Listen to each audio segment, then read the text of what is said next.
By now, I'm sure most of you have heard about a place called Orania in South Africa. It's within the Northern Cape of South Africa. Shout out to my South Africans.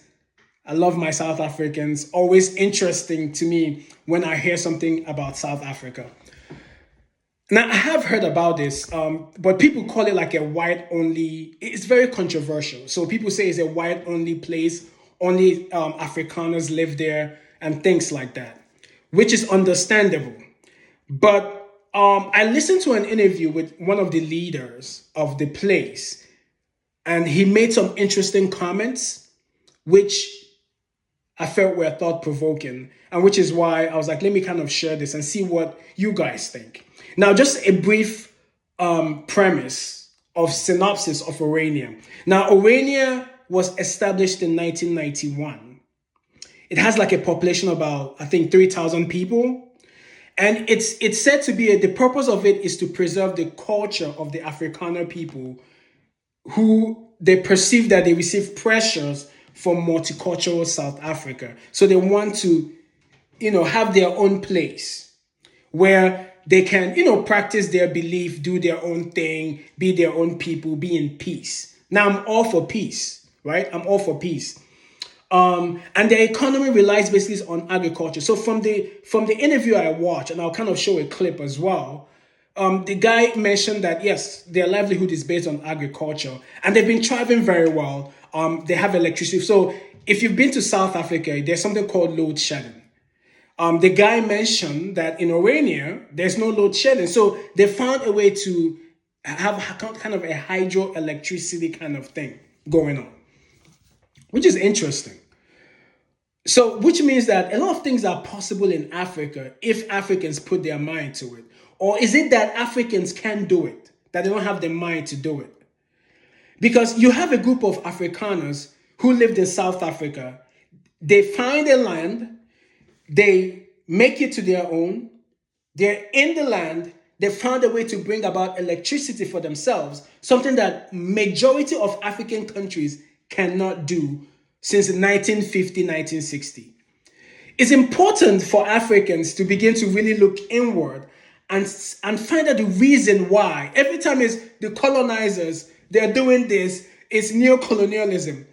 But at a certain point, Africans need to really begin to say, okay, are Africans the problem? What's going on? Because it's fascinating to me how they already have, and according to the guy, they're even selling electricity because to buy the land from the South Africa, again, they bought the land. It was an abandoned land. They bought it, right? They've developed the land, and now they're selling electricity to people to pay the debt from the land that they bought.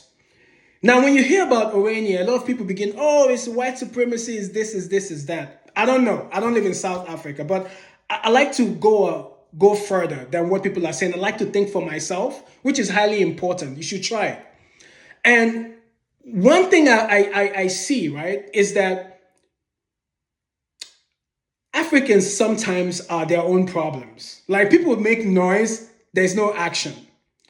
Now, I do have a couple questions about Orania. One of my questions is Orania going to be a country? So are they planning to secede from South Africa, which is what happened in Nigeria? Now, the difference is that Biafra, which was the Igbos, wanted to leave Nigeria and become their own people.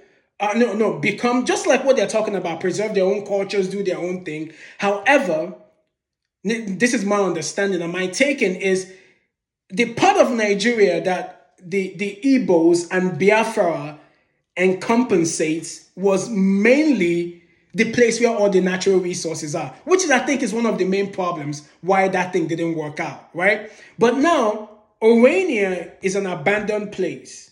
These people have gone, they fixed it up, and they want to live by themselves. Now, it's kind of different. But I still have the question, and if you're South Africa, help me answer. Is Orania going to just be a community, or is it going to rise to become a country of its own? Now, depending on the answer to that question, I'm going to have some questions later on, right? But another question, when I was listening to the interview, the guy mentioned a couple of things. He said that there are criteria for